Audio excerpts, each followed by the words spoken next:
My name is Danielle Silverman. It's wonderful to have you all with us, both here in the Herman Hall as well as joining us online.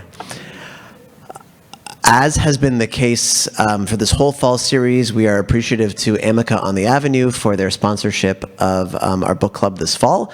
Brent isn't able to be here this afternoon, but he sends his regrets and his well wishes to everybody. Before we get into today's event, I want to just publicly wish a refuah shlema, a get well soon sentiment to our colleague Nash.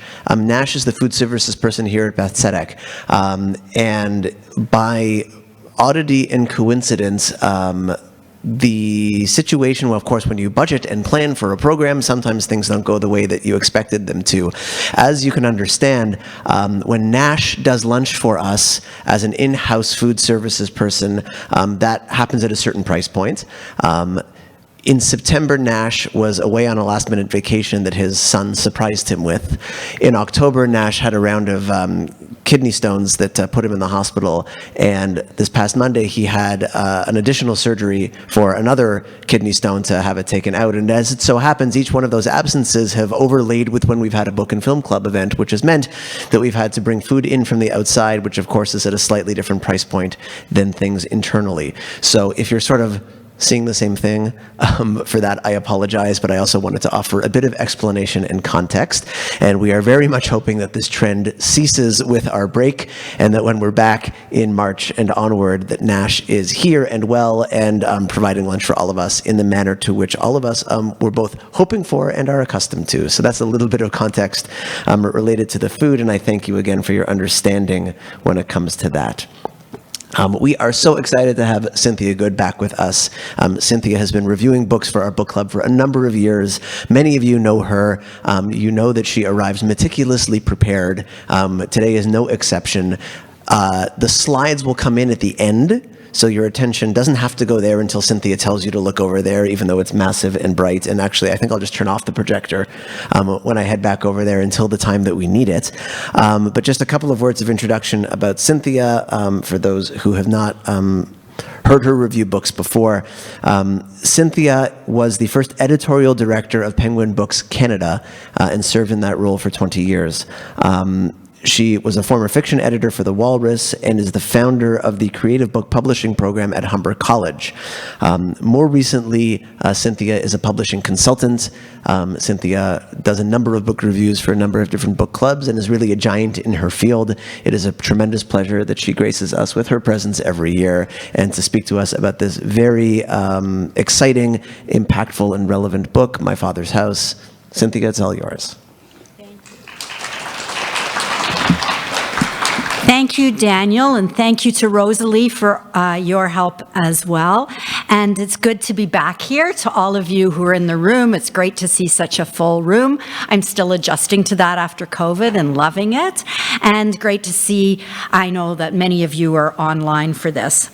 So this is an extraordinary story about a priest who created an escape line that saved the lives of so many Jews, and finally a total of well over, actually the numbers don't quite match up, but anywhere between 4,000 to 6,000 escapees in Rome.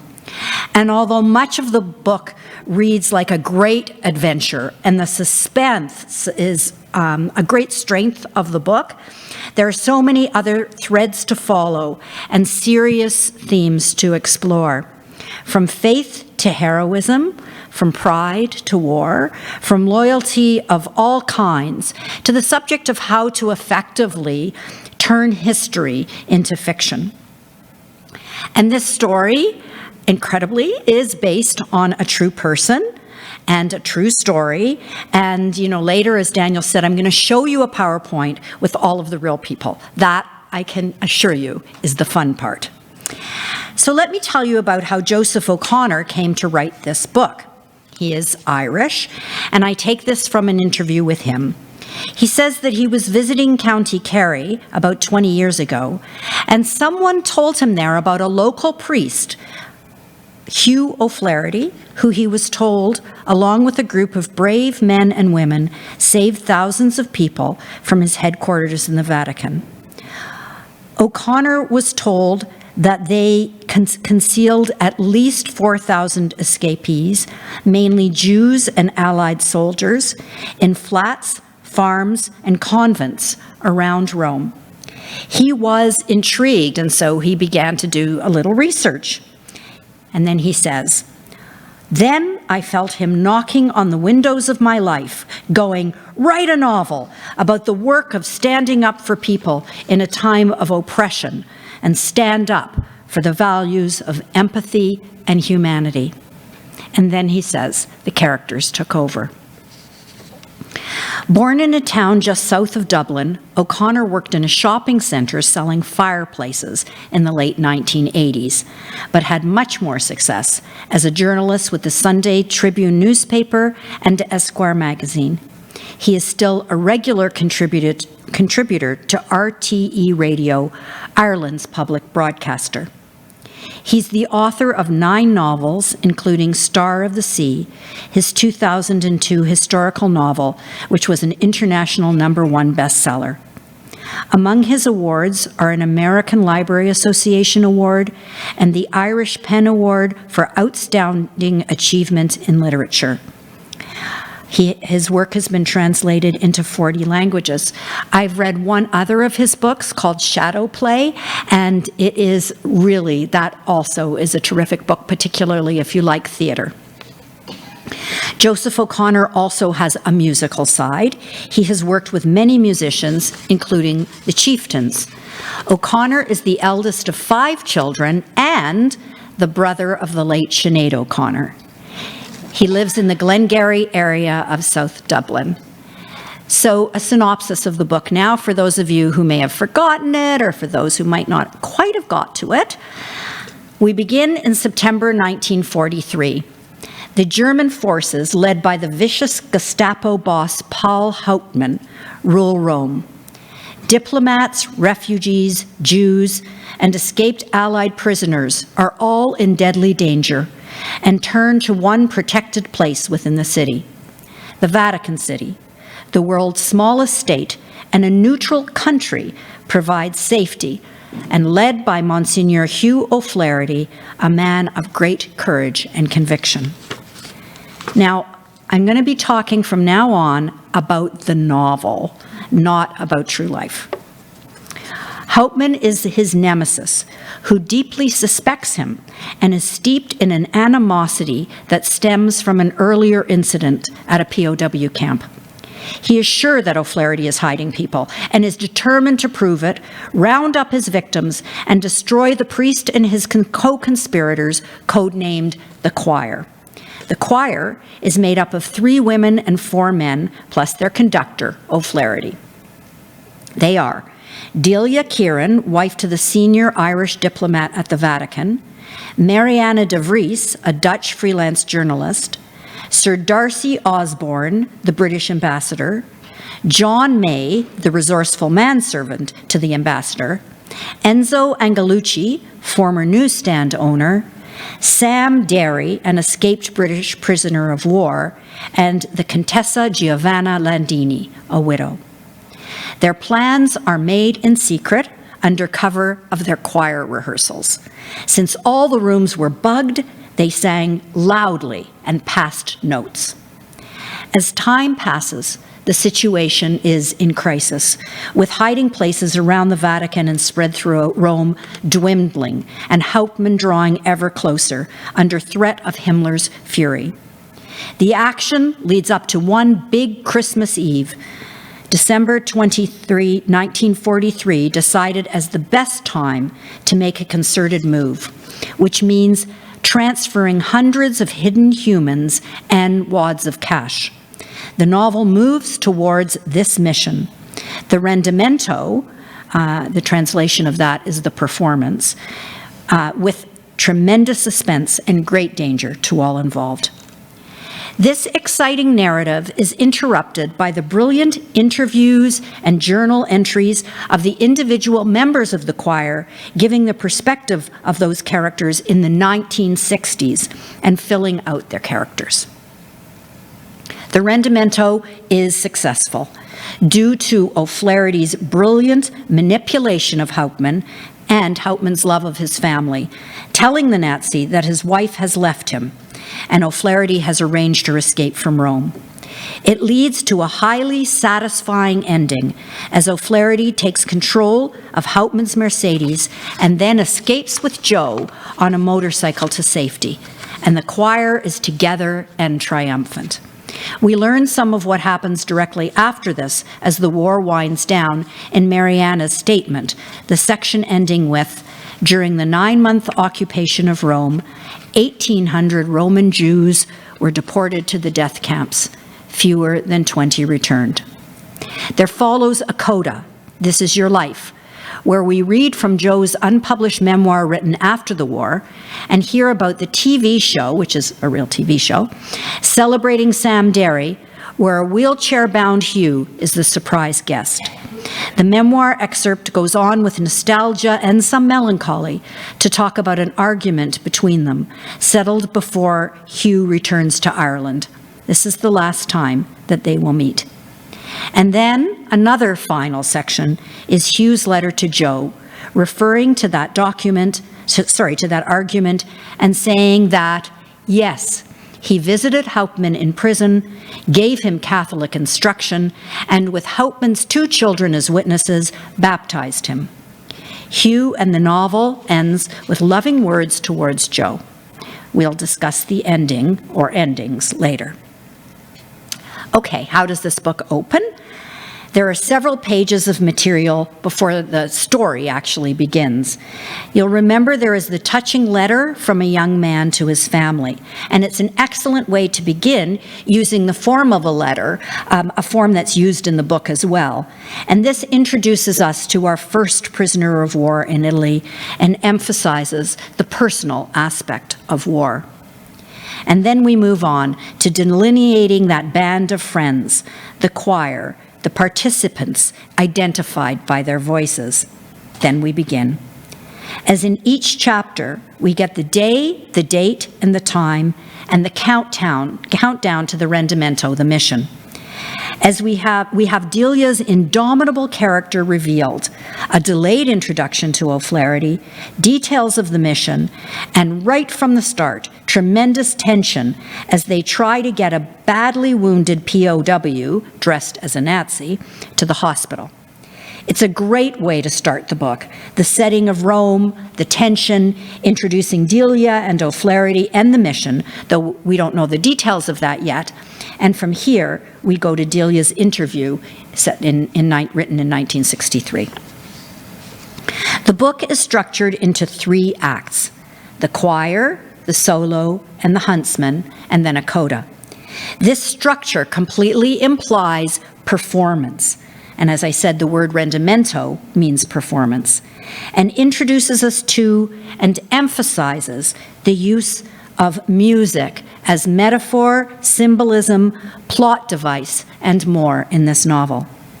Interestingly, the book begins and ends with the central importance of 2 women. It begins with Delia Kernan appearing as the main character and ends with the letter to the Contessa. The narrative is shared between multiple perspectives across dual timelines, beginning December 19, 1943, 119 hours and 11 minutes before the mission. In the 1943 timeline, we follow the Monsignor and his choir in the days leading up to the rendimento. But different, more personal, and sometimes more painful details pertaining to the mission and the participants are presented in the written statements, pages from an unpublished memoir, and interview transcripts of the choir members 20 years after the events, 1962 to 63.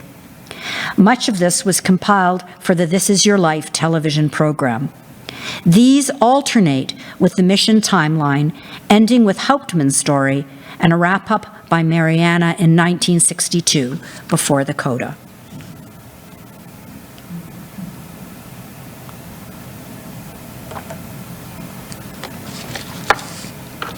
Point of view.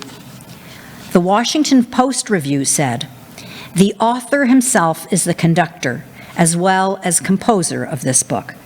The story is told through a series of perspectives, different voices, and documents, from the third-person narration of O'Flaherty's expert navigation around Rome, to O'Flaherty's own first-person testament, to the smooth insouciance of the gay British ambassador Sir Darcy Osborne, to the hard-won wisdom of the Dutch journalist Mariana de Vries, and there are more.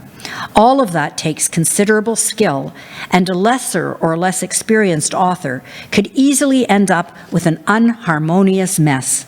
But it works just as O'Connor wants, a compulsive narrative that keeps you on your toes throughout, ending with a moving coda." It's the end of that quote. It feels to me that among all of these voices, the Contessa has a somewhat different purpose. Her role, when she speaks through her memoir, is partially to draw us in. Here's an example. She talks about the pistol she gave to Hugh, but he threw it away. She says, if it is found one day, that no one will know how it arrived there. No one will know, and then on a separate line, but you, reader, know. This moment of what we call metafiction is really complex. We have the Contessa, a completely fictional character, nestled among fictional characters based entirely on real people, writing in her memoir, purporting to be a real document within the book, though unpublished and undated, reaching out and addressing us, the readers. This element of metafiction is also present in the language used regarding the mission. Escapees collectively, as you will recall, are the library. The individual fugitives are books. Their hiding places, shelves, indicating the way this true story is written. Setting. Unfortunately, we don't have the time to really explore the setting. But as you know, if you read the book, Rome and its streets, the Vatican and its mysteries are absolutely beautifully portrayed. And I heard that in later editions of the work, there's a wonderful map of Rome at the beginning of the book. The writing. Throughout is wonderful imagery. Like when Hugh and the Contessa first meet, he finds her weeping at the Villa Umberto. He says, "You are young to be so troubled. I am sorry you are in pain. It walked into the room beside you, like music." And listen to how she talks about despair.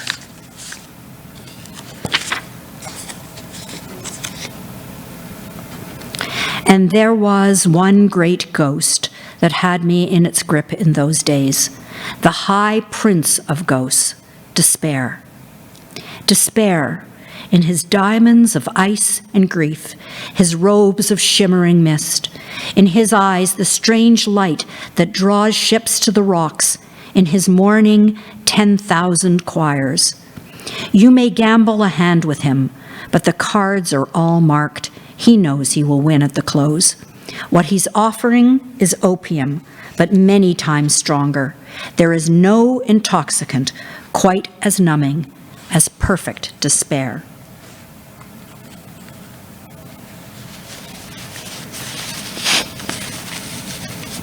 O'Connor has been widely praised in this book and all of his writing for the beauty of his prose, and this novel gives us many examples.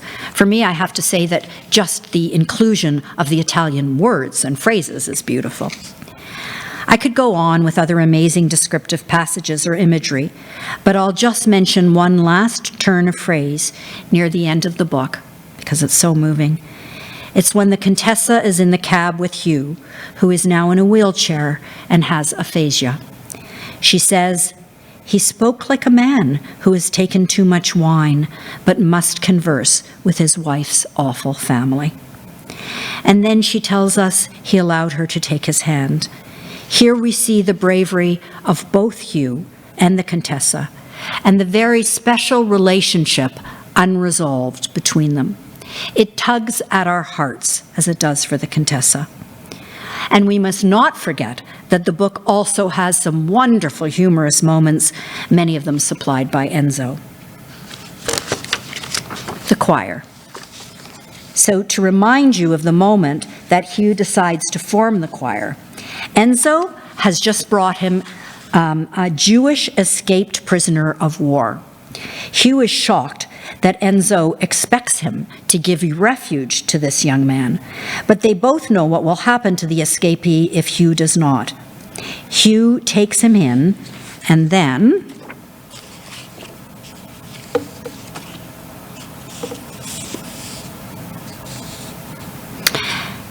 Hugh says, "Angelucci, the kid is safe in the Vatican infirmary, been given false papers, and I've decided to form a choir." "A choir? You're one of the members." "Oh, but Monsignor, I can't sing." "I can't dance, and I'm dancing. You're about to learn." "I'll think about it," I tell him. "Don't take long," he says back. "Storm's blowing out there. I need help." "No wind where we're talking. Nice sunshine. Calm day." But yeah, of course I know what he means. Was I scared? Bet your ass. Who wouldn't be? Times was bad. Hauptmann finds out you're fooling, it's curtains. Ciao a tutti. No trial, no sentence, you're dead. But then, that kid's eyes. So what the hell was your life? Was there anything you ever believed in? Any moment you stood up? Because, brother, the day will come when your children will be asking, and you better believe you'll need an answer. So what's there to say? In my head, I went back and forward, but in the end, I agreed. That was that. I joined the choir. Once in, I was in.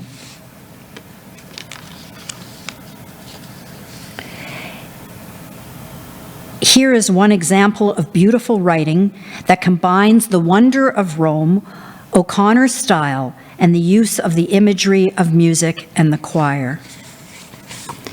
This is Delia. In recollection, Rome comes to me always as everyday music, the clunk of a shutter on a sweltering afternoon, the gasps of wonder when you're inside the Pantheon and rain starts to fall, the hot pigeons warbling, the way the drinking fountains chuckle. But there was never music sweeter than hearing the room sing that night. Something happens in a room when people are singing. It changes the air like rainfall or dusk. You've those say it's escapism, but to me, life seems realer then.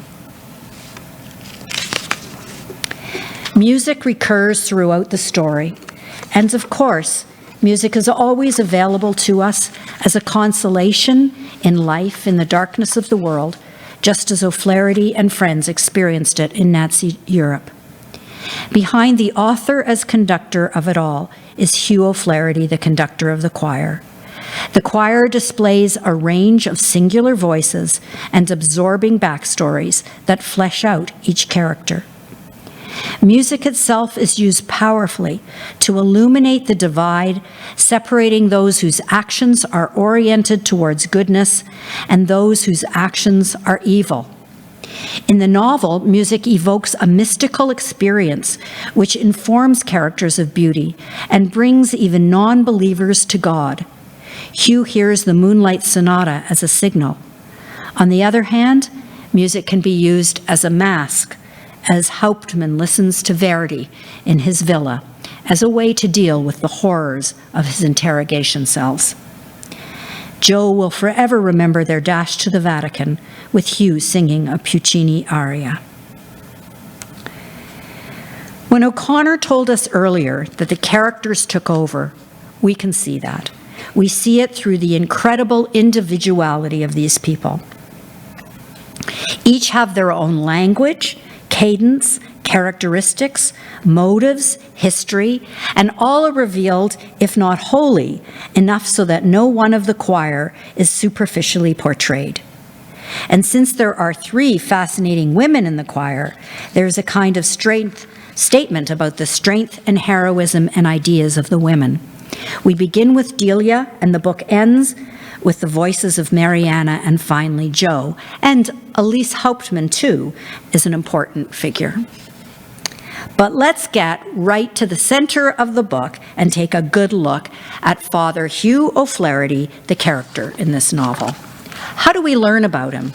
Through others, at the moment of the action of the novel, and of course even more in the interviews and memories afterwards. Delia tells us he had 3 doctorates and was fluent in 7 languages. Enzo tells us he is manly, that he can size someone up in a moment, that he has sprezzatura, Italian for coming across casual. From Sir Darcy, who calls him Golf because they met on the links, he says he's a bit schoolmastery, ironic, and persuasive. John May gives a great description of him that makes us absolutely see the man.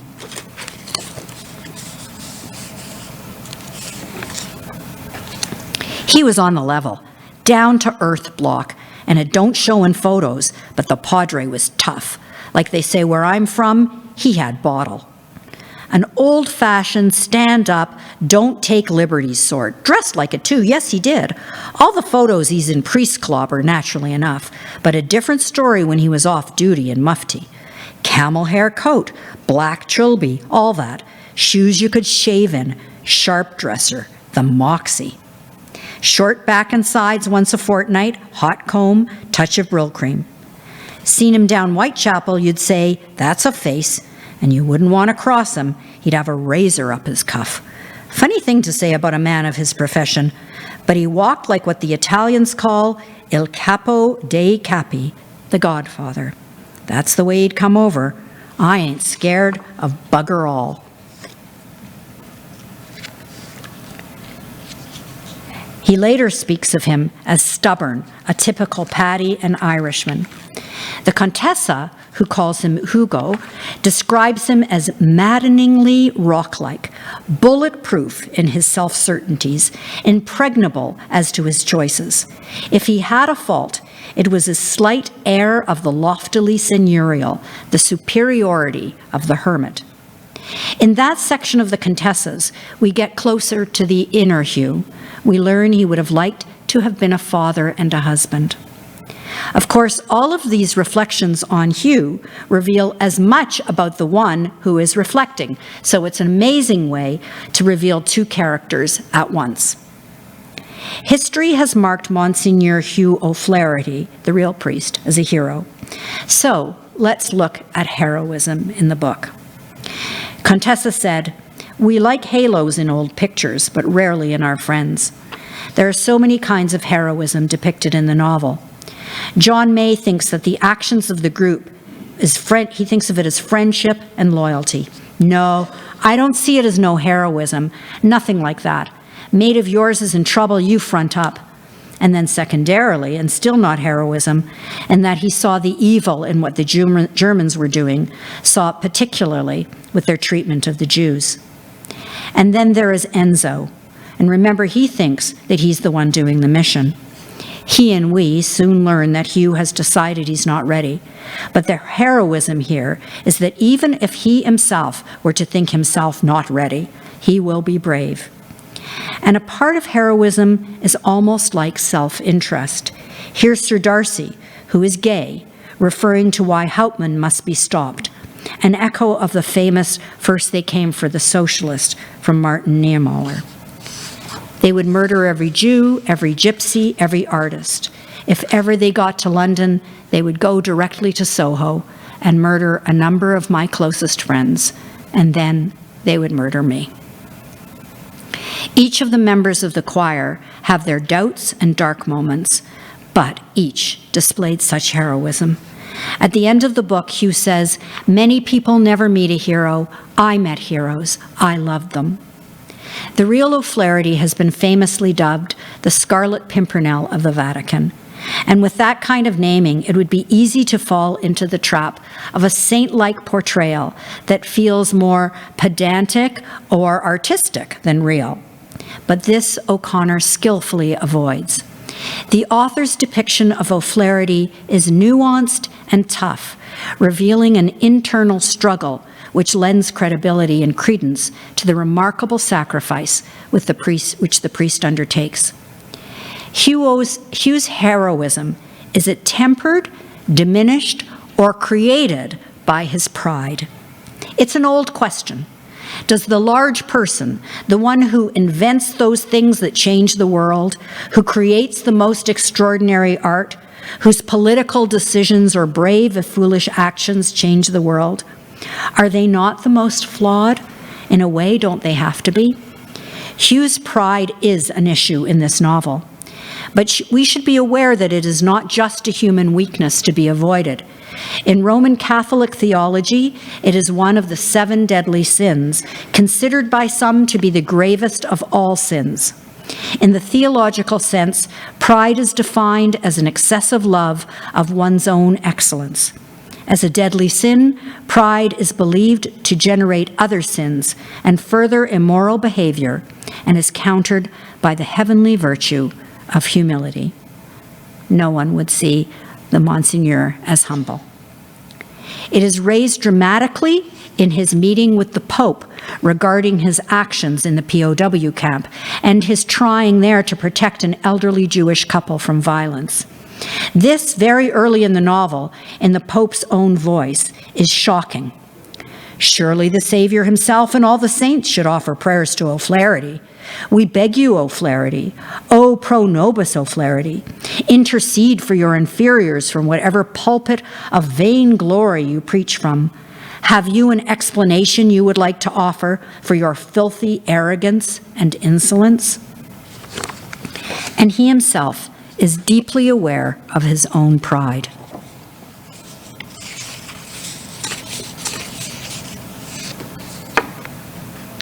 You are condemned by your own vanity.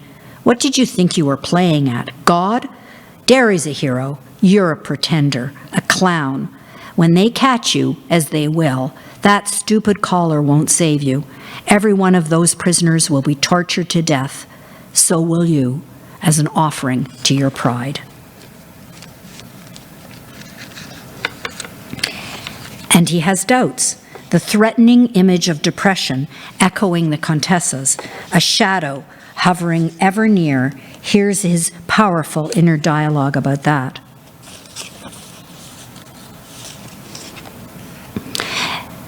They're not coming, says his shadow. You know it. Who do you think you're fooling? Your feeble, murdered God? Derry is at least a man. You're not even a footnote, afraid to save life, sniveling behind vows. Your fool's errand means nothing. Too late, too late. A foxhole prayer, my favorite. Go ahead, deluded fool. I'll say the words with you. They're mimicry, an idiot's cackle. Your gruntings mean nothing. I was here long before you. I'll be here when you're gone.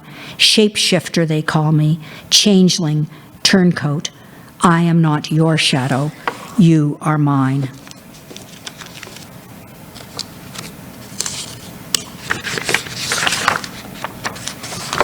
So now let's look at that other shadow, that possible other self, the other side, Hauptmann. We have a portrait of a Nazi who is based on a real person. Both are revealed, both Father Flaherty and Hauptmann are revealed as having their secrets. And in the novel, the men develop a mutual obsession. Hauptmann haunts the Vatican College where Hugh lives. Hugh tries to think like Hauptmann, to be him. Sir Darcy says one had known for some time that Hauptmann was developing what renowned Professor Freud might have termed a complex about the Monsignor, that the Nazi would stride about the office ranting about that bastard priest and glare at photos of him. But are they not somewhat similar personalities, the light and the dark? Hauptmann is as audacious as Hugh. He confronts the priest in the confessional. And of course, in that amazing scene, a brilliant and unexpected episode with Frau Hauptmann. In it, she says she has heard her husband think of the Monsignor violently, angrily, but not always. There are moments. He sometimes says in different circumstances, you and he might have been friends. The Jewish content. Mariana's update near the end of the book tells us of Hauptmann's first action. 1,023 Roman Jews were rounded up and deported to Auschwitz, where only 16 survived.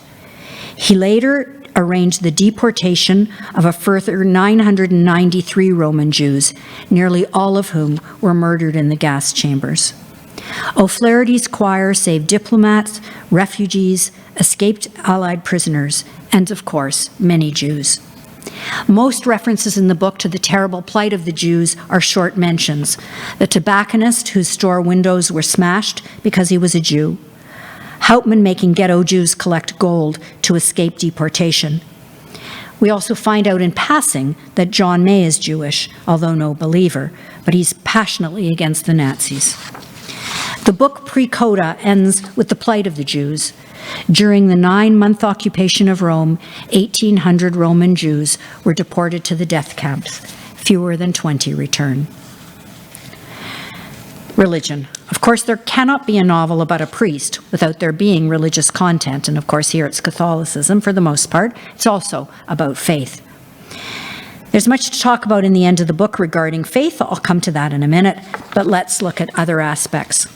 How many of the choir are motivated by religious belief? Just a few minutes in, we have this from Delia as she looks at the shuttered windows of the hospital. Quote, as though looking could produce a watcher, the hope of all religious people. And a few pages later, I'm a Catholic. I love the faith as best I can. But she points out that one doesn't need to have faith to be good, or one can have bad or evil intent and profess to be religious. In Jo's memoir, we have a powerful statement on faith. Here is what she says about meeting O'Flaherty at her lowest moment. We can never know the miracle that is hiding in the everyday. Sometimes it is a matter of looking. Mariana, on the other hand, is an atheist. She says of her relationship with Hugh, so we came up to one another's walls, but did not go through the gates. In some ways, it was what made our friendship a happy one. And we have Elise Hauptmann, who tries to cling to some degree of faith, who, when her husband veers into seeing Hitler as the savior, tells her children that daddy means Jesus. How it ends. There are many apparent endings to this novel, maybe too many, but all are powerful. The final section before the coda is Act 3, titled The Huntsman. This refers to a book beloved by Hauptmann, The Huntsman in the Lake, which he read when he was lonely and fatherless. The final act begins with Hauptmann, and it is a brilliant portrait. The author gives us a chilling insight into Hauptmann's domestic life in his heavily fortified home, a former museum that is almost like a prison. And of course, we see the same banality of evil depicted in the film Zone of Interest. We learn of Hauptmann's intense motivation, driven by a deluded patriotism. He dreams of delivering to Hitler a conquest that will strengthen his career and bring prosperity to his family. He thinks Hitler will come to his villa for a grand show and brings praise. The Führer will admire the man and his family and say, in Hauptmann's imagination, an example to the whole fatherland, the Hauptmanns. His pride parallels Hugh's pride. And then we have the Rendimento, Hugh's journey through Rome, filled with excitement, near misses, and complex maneuvers, right to Hauptmann's waiting Mercedes and pointing Luger. O'Flaherty basically unmans Hauptmann by telling him that his wife has refuted National Socialism and left him. In the ensuing confusion, Hugh takes the car and escapes to his friends. Then Mariana's statement, post-Rendimento, quiet humor as members of the choir move into the Vatican with Sir Darcy, a relaxation. But tensions arose, especially between Darcy and Hugh, regarding Hugh's post-war activities, and ultimately the choir fell apart. we learn of Hauptmann's trial and sentence of life imprisonment. As I said earlier, this section ends with the number of Roman Jews deported and died. In music, a coda, Italian for tale, is a passage that brings a piece or movement to an end. The coda is called This Is Your Life. That one contains 2 sections. Jo's memoir continues, giving stories of her past and her past happiness before moving us up to date. She lives in London, and Hugh now is ill and lives in Ireland. The two are reunited before meeting the rest of the choir at the BBC, where Hugh and Sam Derry will be subject of the show. It's lovely for us to be reunited with them too. After the show, the group meet and even sing, but there's so much sadness in it. There is then the lovely scene in the restaurant of Hugh meeting the daughter of the POW, whose life was saved early in the book, the event that began the choir. The final ending of this book is a letter from Hugh to Jo, who he calls his dearest old friend, dated 1963, sent 3 days after his funeral. Then we learn about the question Jo asked at their last meeting, which brings us back to that crucial relationship between O'Flaherty and Hauptmann. Hauptmann asked to see Hugh in prison. Hugh oversees his baptism, with Hauptmann's 2 children as witness, but he is not entirely convinced. In a book with many endings, Hugh himself concludes with his final letter and thoughts to Jo. Permit me to read the ending of the novel, which, and this feels right, encompasses both religious doubt and faith, as well as love.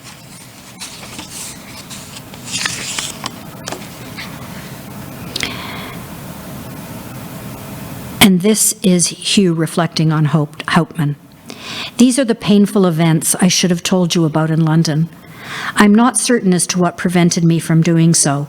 Perhaps I thought you might be angry that I had given him any attention at all. Often, I was angry with myself for that reason. Most recently, I have found that I do not wish to think of him, and there are many days when I do not, for which mercy I thank the God of all silences. As I come closer to the light, I have grown uninterested in the dark. Always I used to fear it, and fear is a connectedness. I am sorry that I hurt you. When in this world I ever doubted the existence of anything good, I thought of you, your kindness, compassion, and grace, the love you showed a friend who was prideful and mean, your forgiveness, ardent bravery, and guts. Many people never meet a hero. I met heroes. I loved them. Be kind to yourself, Bellissima. You're not kind enough to yourself. Okay, so I'm just going to tell you about what happens after this, because we can look forward to the next books in the series. O'Connor tells us that there was a lovely time when the characters in the novel began to suggest that there might be more to tell. And so the Contessa, O'Connor says, she is a character who interests me and I love, will be the center of the next in the Escape Line books, which will be called The Operation, to be followed by Legal Tender, about the real-life servant of the ambassador and his life in London, New York, and the jazz scene. To end, I will read you the conclusion of the Guardian Review, not to end completely, because we still have our PowerPoint. This is a literary thriller of the highest order. The incarnation of O'Flaherty, the Irish Oscar Schindler, is sublime. What often elevates a writer is compassion, and O'Connor has it in spades, paying tribute to the courage of those who resist tyranny. Beautifully crafted, his razor-sharp dialogue is to be savored, and he employs dark humor to great effect, and the plot twists just keep on coming. So that's the end of my presentation on the book. So now, yes, we can turn to the PowerPoint presentation, where I will tell you about all the real people.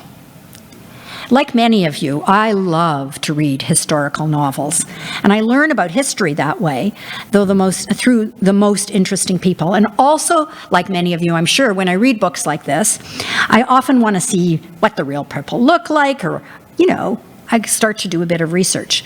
So I wanted to see what O'Flaherty looked like, and I Googled his name and images, and I was off. So I think you're going to enjoy this.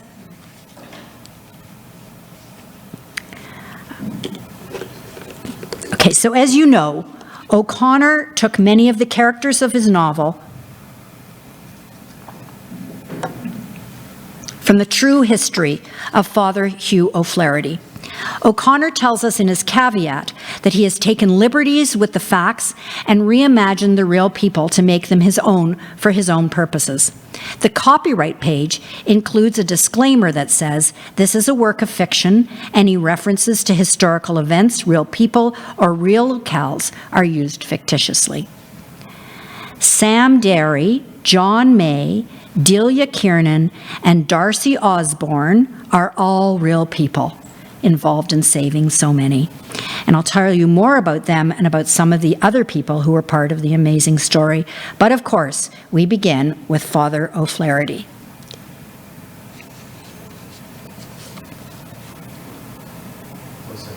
It's okay. So here follows the history of the man, the priest Hugh O'Flaherty, who helped 6,500 Jews and Americans and British soldiers escape from the Germans and thus saved their lives. He became known as the Vatican Pimpernel. Next, please. He grew up in Killarney, where his father was the steward of the Killarney Golf Club. Hugh had a vocation for the priesthood, and as a young seminarian, he was posted to Rome in 1922, the year Mussolini came to power in Italy. Next. He earned a degree in theology in just 1 year while studying in Rome. He was ordained in 1925 and continued his studies for a further 2 years, earning doctorates in divinity, canon law, and philosophy. Next. He was a skilled diplomat and served the Vatican in Egypt, Haiti, San Domingo, and Czechoslovakia.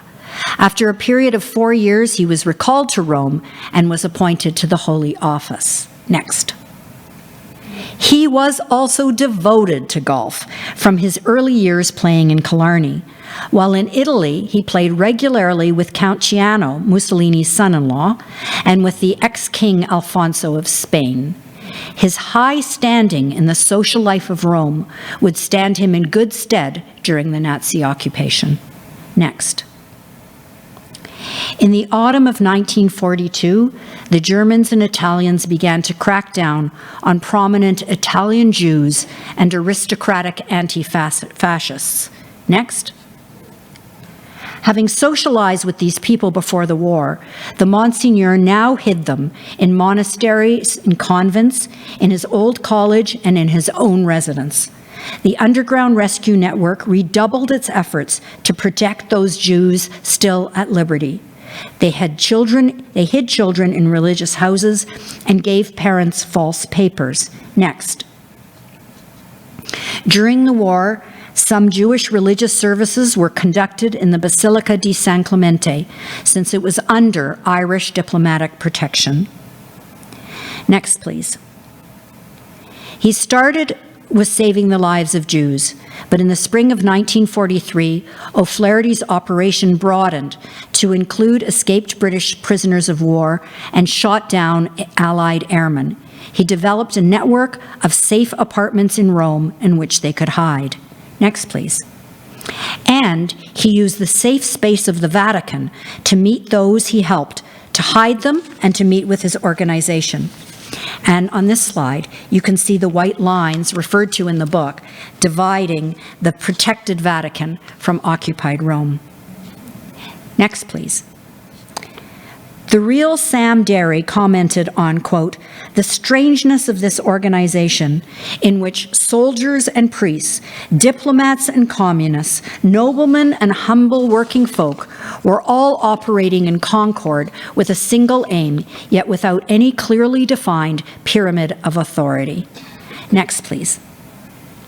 So what follows are the real people of the organization, also called the committee, some of whom have been fictionalized in this novel. And next, We start with Sam Derry, who was a member of the Royal Artillery and had been one of the thousands who escaped at Dunkirk. He was subsequently transferred to North Africa, where he was captured at the beginning of 1942. He managed to escape, got to Rome in safety, and was assisted by Father O'Flaherty.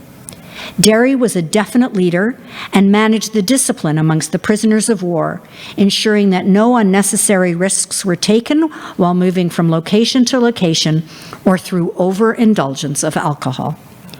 He also maintained careful financial records of all the monies used by the organization in providing food, provisions, and shelter. Next. The organization had talented counterfeiters, and I'll tell you of one in a minute, and they created passes that allowed members and those they were saving to move freely through Rome. Here is Sam's real counterfeit Vatican pass. Next.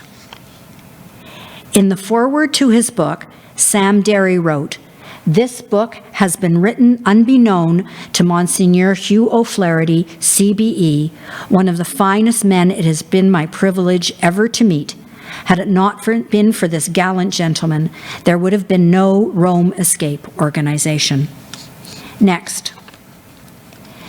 The future Sir Darcy Osborne met Lady Elizabeth Bowes-Lyon, the future Queen Elizabeth, in 1919, with whom he maintained a lifelong friendship and correspondence.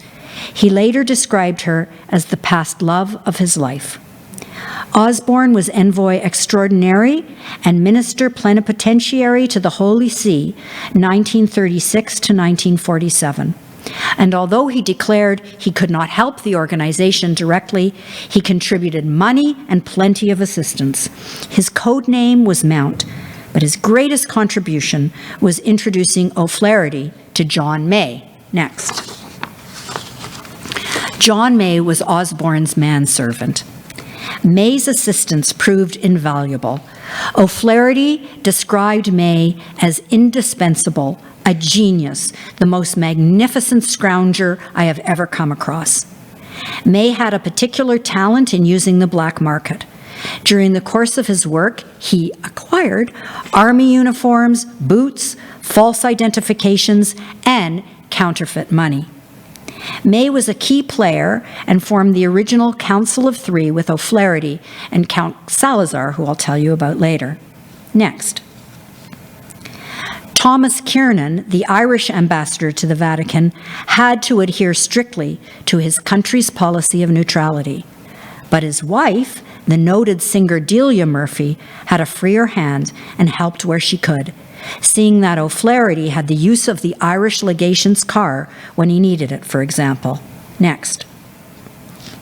Delia was an Irish singer and collector of Irish ballads. Along with being a very active member of the committee, she often sang and entertained those in hiding to keep up their spirits. While her husband was bound by the Irish government policy, Delia and their daughter Blonde were free agents and very much active supporters of O'Flaherty and the organization. Delia commented at the time, "I made sure that none of the high-ranking German warlords who invited the Kiernans to their feasts ever suspected what an Irish woman in Rome was doing in her spare time." And the scene that opens the book is indeed true. She used the ambassador's car, which was protected by diplomatic plates, to move Private Norman Anderson, who was suffering with acute appendicitis, from hiding to a suitable hospital and back. In 1946, she was awarded the rank of Dame Commander of the Equestrian Order of the Holy Sepulchre. And now on to some of the other real members of the committee, not in the book. Next, Count Salazar. Count Sarsfield Salazar of the Swiss legation was very helpful in procuring neutral Swiss identity papers and oiling diplomatic wheels. His role is depicted central in the movie made about O'Flaherty, The Scarlet and the Black. I'll tell you more about it later. This was the only photo of him I could find. He, John May, and O'Flaherty were the Council of Three. The Contessa Giovanna Landini appears to be a composite, and O'Connor says he used amalgamations for some of his characters, of Henrietta Chevalier and the Princess Elvina Vallavicini. Next, please. So it's the one before first. There she is. That's Henrietta. She was a widow from Malta, living in Rome with her 2 daughters. She took in many escaped POWs, despite the fact that private citizens could be executed if caught sheltering refugees. Her girls, 21 and 13 at the time, were in charge of shopping and running errands and keeping the escapees entertained. They recall playing gramophone records and that she played them records and showed them around the sights of Rome once the men had received forged papers. There were many close calls. Eventually, the Gestapo suspected the Chevalier household and had it watched around the clock, as well as conducting a number of raids. Each time, the lodgers managed to escape on time due to a system of tip-offs. But eventually, it was felt that Mrs. Chevalier and his family should be evacuated, and one by one they left and were brought to a farm on the outskirts of the city. And now, Princess Elvina Pallavicini. One early addition to the ranks was the princess known as Nini, a member of Rome's most noble families, whose vocal disapproval of Mussolini's government had brought her under suspicion. When the police traced illegal radio broadcasts to Nini's palazzo, she escaped the raid by jumping out of a window. O'Flaherty tucked her away in the German college, where she ran a successful document forging operation for the rest of the war. Others in the committee. Next. Molly Stanley was an Englishwoman employed as a governess in Rome. She became a huge help to the Monsignor in his work, and particularly helping with the supply of food and visiting hospitals and prisons. She often accompanied the Monsignor around Rome because he appeared less suspicious if seen as part of a couple. John Furman and Bill Simpson made their way to Rome as escaped POWs and joined their friend Sam Derry, taking on the job of moving people to safety. Furman had to dye his hair black and shave off his mustache in an effort to disguise himself because he was one of the most wanted men in Rome. He said of the Monsignor, "Through the 6 months of German occupation, while I was in almost daily contact with him, he never once tried to sell me religion. I did not look upon him as a priest, but as a very good friend who made people's troubles his own." Next. Now let's turn to Father O'Flaherty's real-life nemesis, upon whom O'Connor based Paul Hauptmann, Colonel Herbert Kappler. Next. There was a film, and it's really very good, made about Hugh O'Flaherty's amazing story, The Scarlet and the Black. It stars Gregory Peck as Hugh, Sir John Gielgud as the Pope, and Christopher Plummer as Colonel Herbert Kappler, Paul Hauptmann in the book. Boy, he's a good villain. He's a worthy adversary, and most effectively, the relationship between the two, protagonist and antagonist, is complex and powerfully depicted. The film pits the two against each other right from the beginning, and that relationship is a major theme, and what I have read of the two, it is historically accurate. I urge you to find the film, we found it on YouTube, and watch it now that you have read and we've talked about the book. Next. Colonel Kappler was born in Stuttgart, Germany, and rose through the ranks of the SS, winning his superiors' admiration for his brutal suppression of the Belgian resistance during the early stages of the war. He was appointed head of the Gestapo in Rome, and his mandate was the obliteration of Roman Jews. One of his first acts was to demand a ransom of 2 million pounds of gold from the Jews of Rome. If it was not paid, they would be deported to Germany. With the help of many Italians, facilitated by O'Flaherty, the amount was raised. This is well depicted in the film. But the deportation went ahead anyhow, supervised by Kappler. Some 1,000 Jews were sent to Auschwitz that day, and only 16 survived. Next. Kapler was indeed a devoted husband and father, and he loved the estate that he lived on. But there was one big difference in the fictional story and the true story that I will reveal to you later. Here is Kapler and his wife Leonore and how they are portrayed in the film. Next. Later in the war, communist resistant fighters set off a bomb that killed 32 German soldiers.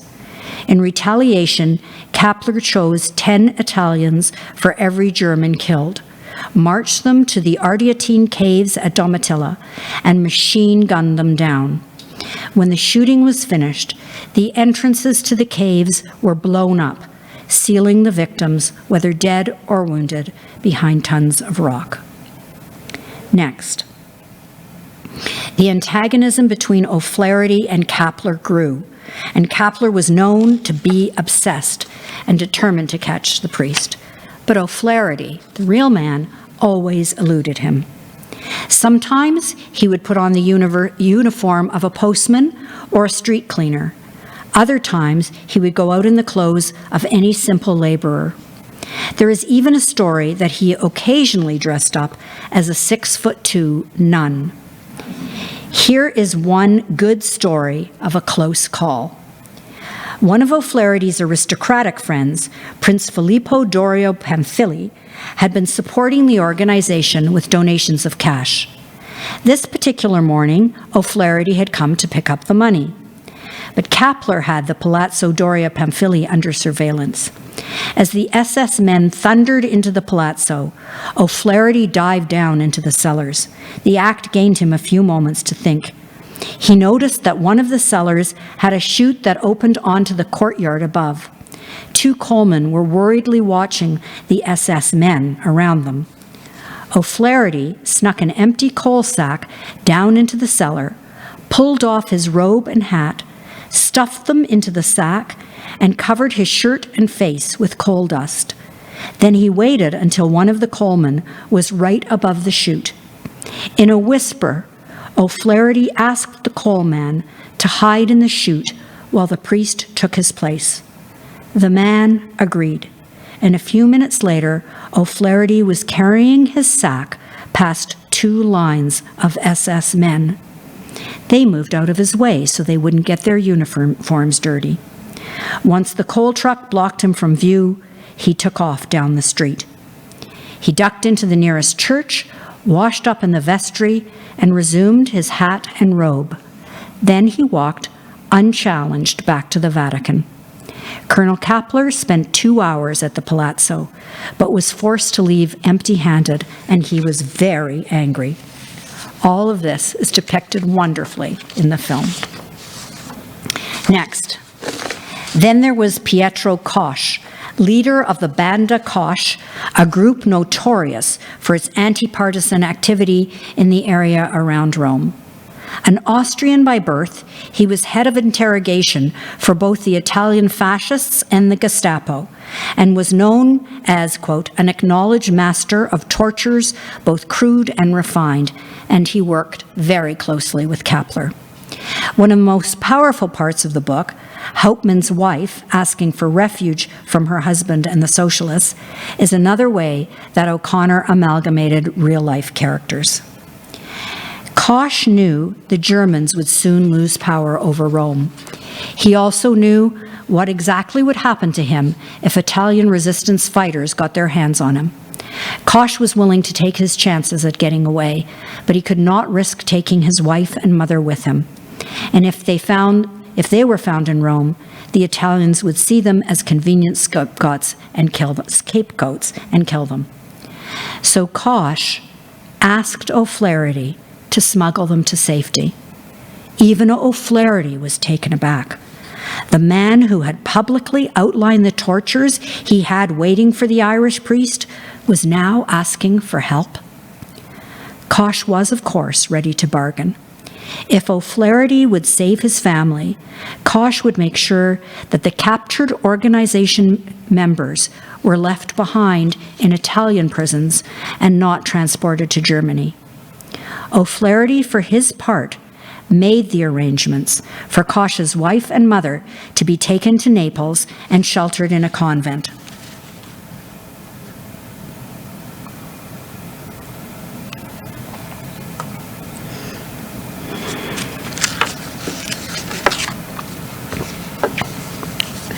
2 women ultimately chose not to go, but O'Flaherty had kept his word. Pietro Koch escaped Rome, but was shot by Italian partisans as he tried to reach Milan. Next. Back to 1944. At 7:15 p.m. on June the 4th, 1944, the Allies entered Rome. They were greeted by cheering crowds.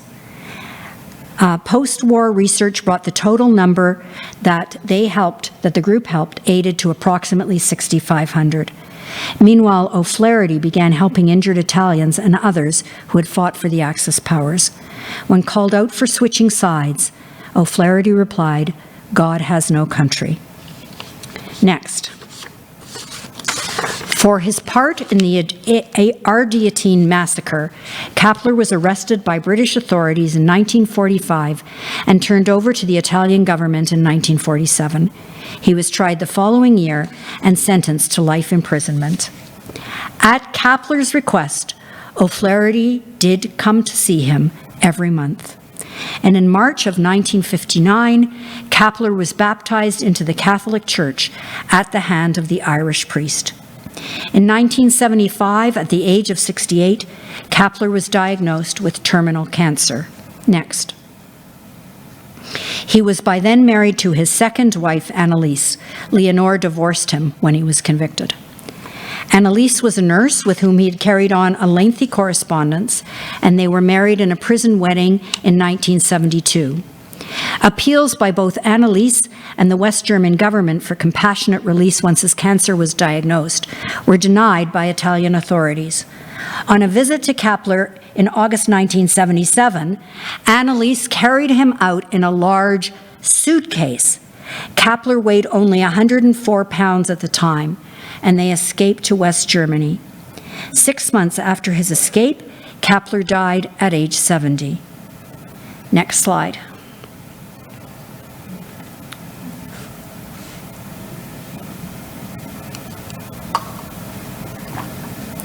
The producers of the famous BBC program, This Is Your Life, decided in '62 to make a program in tribute to the Monsignor.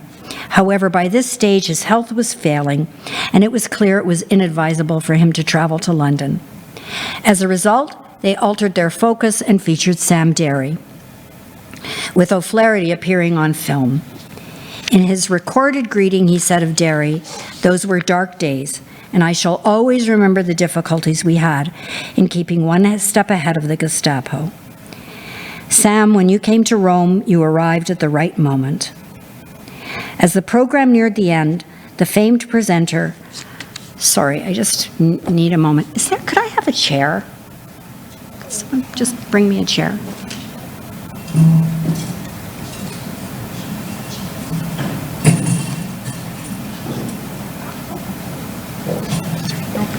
Thank you. Thank you, thank you, thank you. Thank you. Yeah. Yeah. Thanks.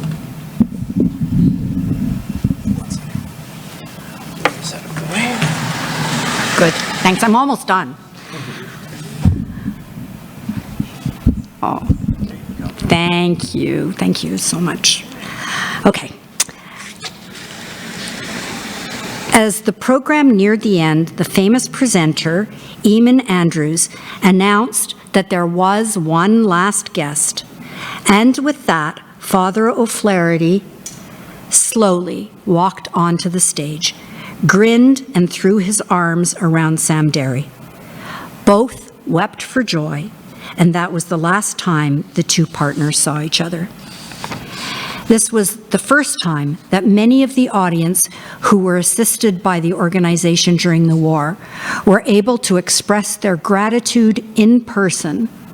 You can see that picture there, to both the Monsignor and Sam Derry. 8 million viewers watched that episode. And the last slide. Actually, oh, no, there's one more after that. Here's just a sample of the books written about the father and about the organization. And finally, last slide, yes. After the war, the Monsignor received many decorations, including Commander of the British Empire and the U.S. Medal of Freedom. The Monsignor retired to Caerslevene, my Irish isn't very good, for the last 3 years of his life. And on the 30th of October, 1963, he died. His death was mourned throughout the world, including a front-page tribute in the New York Times. This memorial was erected by the community in his hometown of Killarney in County Kerry. And that is it.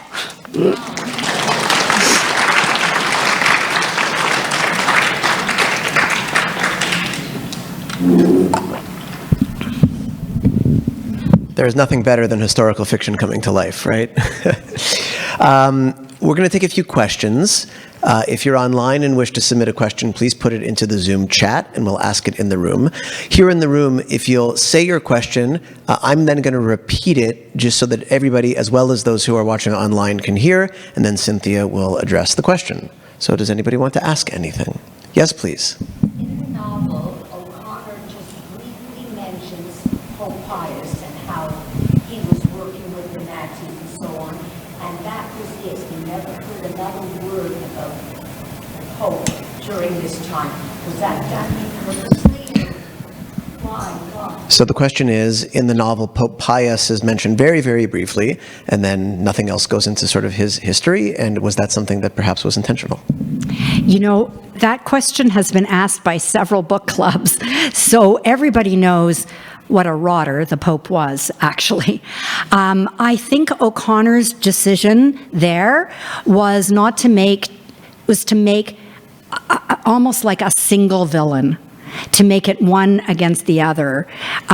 We do see the nastiness of the Pope in that one scene that I quoted, right? So we know that he certainly was not sympathetic to the cause.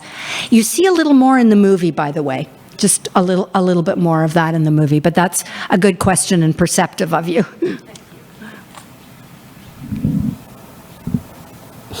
Yes, please. The movie actually is available through the Toronto Library. Oh, so the movie's available through the Toronto Library online? The Scarlet and the Black, if anybody wishes to watch. Thank you. It's well worth seeing, isn't it? There's a question sitting on the chat, which is, as far as you know, is Father O'Flaherty honored at Yad Vashem as a righteous among the Gentiles? That's a good question, but I don't know. What a great question. I don't know. While you take other questions, I'm happy to quickly Google that and get an answer. Yeah. Anybody else have any questions about the book or the history?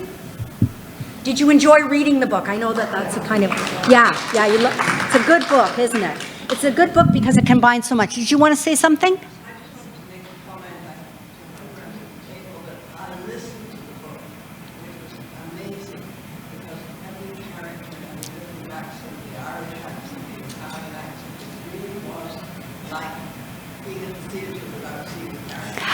Well, a very good point.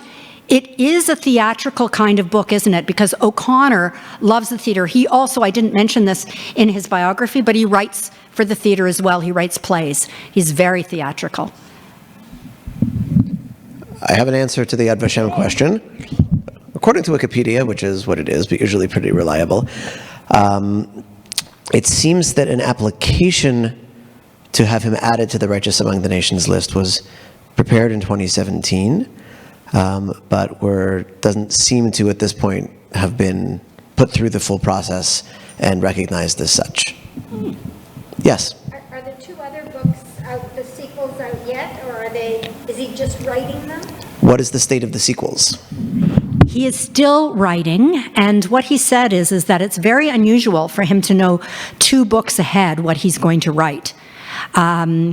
I did look it up, and they're not out yet, so it's going to take him a while because he's doing more research. But I'm really glad that that we're going to hear more about Jo because she's such a great character. So I'm looking forward to it too.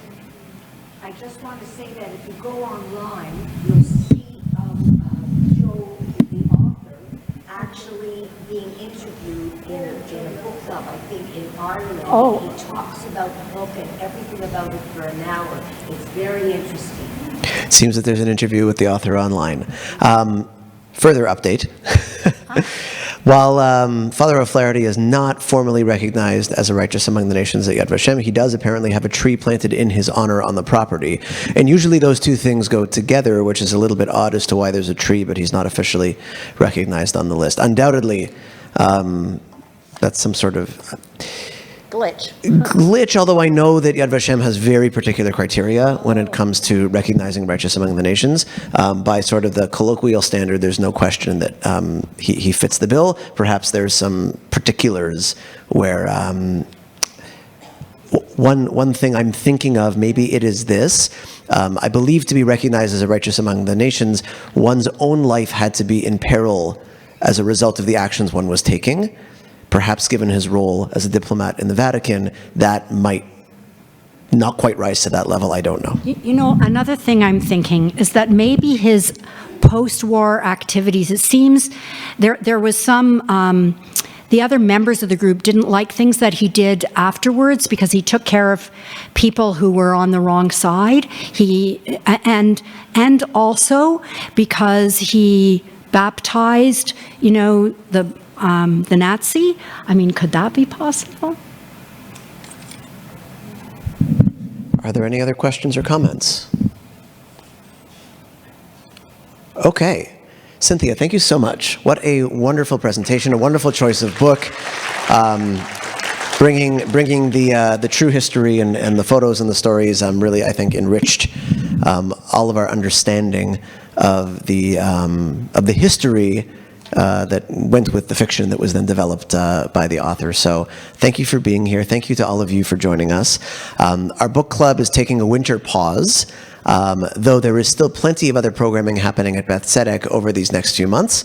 So we hope to see you, whether it is at smaller scale programs, including those of you who were here early saw my colleague Yuri setting up the camera at the back. Yuri is actually running a three-part series in December dealing with technology and how to become more comfortable with technology, if that's something that you're interested in. In early February, we have our annual Shabbat Shira guest and program and concert and all of that. Our book club will resume in late March, and we have programs in late March, early May, and late May. So if you've already registered for the whole year, you're all set. If you would like to see what it is that we have coming up, you can go to the synagogue website, find the information, and register for the upcoming events if you wish. Thank you so much for being here. Thank you again, Cynthia. Have a wonderful winter, and we'll see you back at the latest in the late spring.